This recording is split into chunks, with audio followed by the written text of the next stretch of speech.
I pray you had a wonderful week. Had time to reflect on the question of the week. I particularly like this week's question.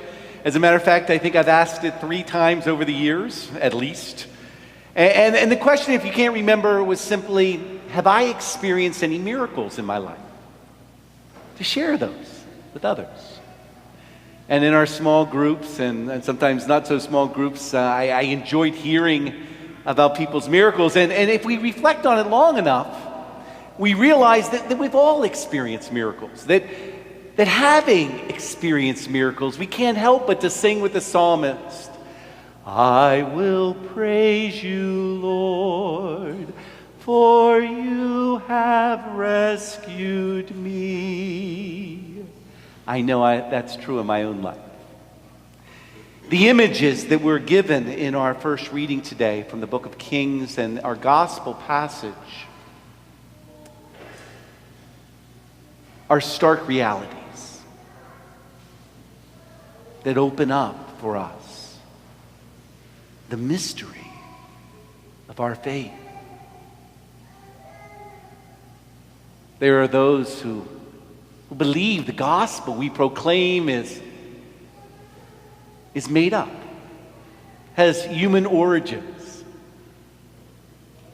where they rewrite it and give it a human origin.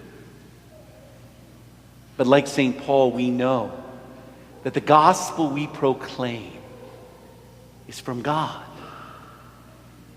and that His word has power, and it gives life. The stark images that we receive in our first reading and gospel have many similarities and a few differences. We're presented with 2 widows, a hard reality that so many of us in our congregation have experienced. And these widows are faced with the greater trauma even of having lost a child. A reality that many of us are aware of. Painful reality. And yet we know, if not in our hearts, at least in our minds, we know that death is not the greatest of all tragedies. That a lifeless body, that a coffin, is not the greatest tragedy, but rather the greatest tragedy is the loss of our souls, separation from God. Because the reality is that apart from Him, we are all widowers and widows. Because we have been created to live with God in a communion of life and love with intimacy beyond our imagining. This is the reality for which we were created. Death entered into the world because of sin and our separation from God. But God can breathe new life into us, can call us forth from the tomb in which we may find ourselves living. Our first reading today from the book of Kings, even its context gives us the greater story. The book of Kings has been often called the book of the rise and fall of the kings of Israel. Their faithfulness and unfaithfulness, and their people's faithfulness and unfaithfulness in the history of Israel. Even in the sentences immediately preceding our first reading today, we hear of one of the worst kings in the history of Israel, Ahab, who marries Jezebel and turns his back on the Lord God and begins to worship Baal, rebuilding the temple to Baal. How God tries to speak to him. He loses 2 sons in the building of this temple.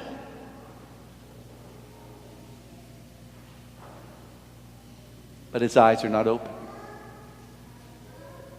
Elijah lives in a time, as we live in a time, of false prophets, of people that will tell us what we want to hear. That's what the false prophets were doing for the kings of Israel, telling them exactly what they wanted to hear. And in the midst of it all is the prophet Elijah. Because of the great unfaithfulness of the people, they find themselves in a drought. And the prophet finds himself with a widow in Zarephath.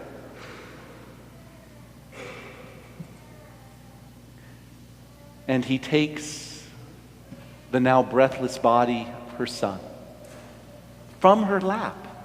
It's hard not to imagine the statue we have of the Pieta. Takes the child from her lap. Takes him into the upper room. How can we not think of this place?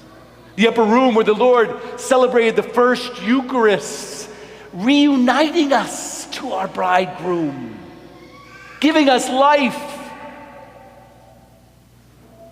And he falls down upon the boy and intercedes for him to God and brings from that upper room the now fully alive child. Life from death. This is a very intimate and loving miracle. A sign that points to the greater reality that in God we have life. So one huge difference between this reading and our gospel passage today. In our gospel, Jesus is leading a great multitude of people. They are following the Messiah, the Lord of life. And this crowd of people confronts another crowd of people, not following the Lord of life, but rather following a casket, a dead body. Where the crowd following him are rejoicing, those following the coffin are mourning. And just as Jesus reaches out and touches the coffin and calls the young man back to life, that crowd that was following death now praises God, who is visiting them, who is with them. Oh, that our eyes and ears be open to the reality of the mystery. All too many of us are going through the motions. All too many of us are widowed and widower, alienated from God, who is life.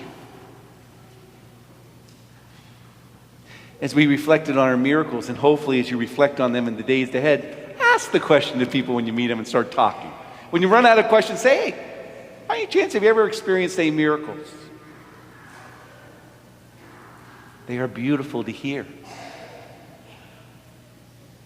For countless times, God has saved us, rescued us, brought us to this sacred place where he longs to give himself to us.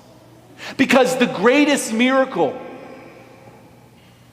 is that invisible miracle of him reconciling us to the Father, so that you and I, we may live in a communion of life and love with our eyes wide open to the greater mystery. The mystery of the risen Christ in our midst, in you. And so we have followed him here to this sacred space where we will receive the gift of the bridegroom, where we are espoused, where we are his beloved. And as the Holy of Holies sent out into the world, so we proclaim the miracle. From death, he brings life, the fullness of life for us now, to bring to the world around us.